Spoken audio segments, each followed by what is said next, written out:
Hey guys, Brian with Wrenches and Rides, and if your Tesla came with a front license plate and you don't want it, no worries. There's no holes in the front bumper, and this is about a 10-minute job to take off. There are some intimidating parts here, but we're gonna walk you through that, show you how to do this real easy and at home. First part of this job is by far the hardest. There is an external Torx, which I'm gonna believe is an E9 that's down here. They're not tight. You have to find something that fits them. I have a ton of tools. The only thing I could find that fit was this gear wrench bolt biter. So you want to remove these and get them out of there. You can basically loosen them up by hand. There isn't much to them. You can see here, just an external Torx. And it was a 9. I had an 8. I had a 10. I didn't have that guy. There's one on each side.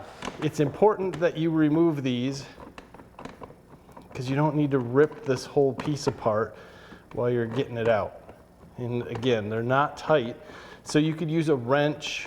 You could use just about anything to get in here and just loosen them up and they come right out.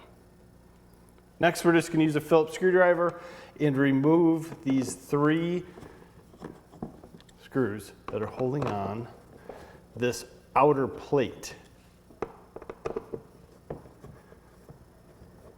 They're not in far, and then this will allow the whole plate to come out. You want to check for any damage. If there is, we have a product that will get all that off, no issue. So what we're left with here is just this piece, and it's just taped on. Some would want to just start pulling it off. Go in and get a hairdryer. It'll make it a lot easier. So when you have your hairdryer, you want to make sure that you're not physically heating up the bumper too much. You don't want to bubble this paint. That's why I didn't care that this is still dirty and wet. It's going to let me know if it's getting hot or anything like that. But we want to heat up the inside of this piece so the tape gets warm and comes off easier.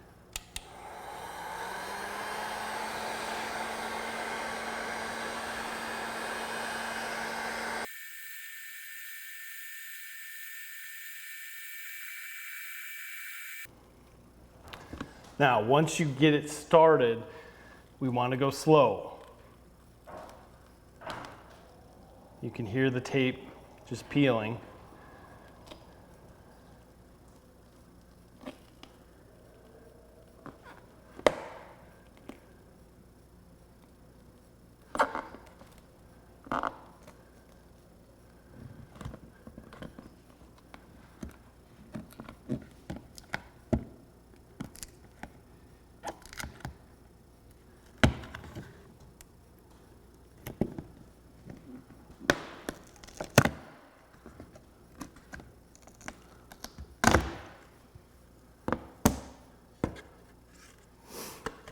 Since we heated this up, a lot of the tape is going to come off here pretty easy.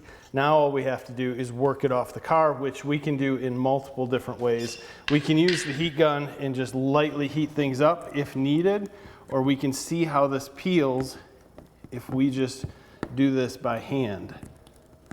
And it does peel pretty easy in most cases if it's fairly warm by hand, if you take your time. If you start ripping this stuff off and getting it to come off in little pieces, it's a mess.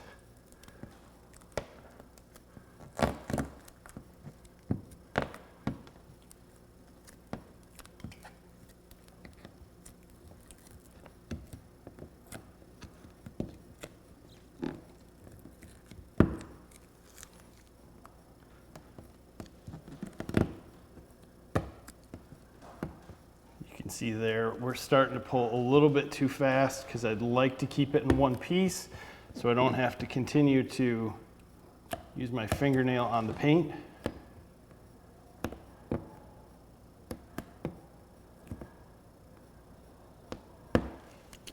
That's it.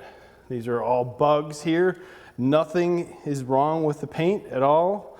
If there was, let me show you a product that you can use to help buff this out. So if you did have a scratch or anything under here that you didn't like, all you'd have to do is go get some of this foam polishing glaze at O'Reilly's or some store that will handle a little bit of paint stuff. This is probably $8, Put it on a microfiber towel and then just rub it around. Make sure everything underneath here is clean, and you can just buff it in like wax. It'll take out fine scratches or anything like that and help get this looking new. This is a simple, easy project to do at home. Take your time and you won't mess anything up. You got this.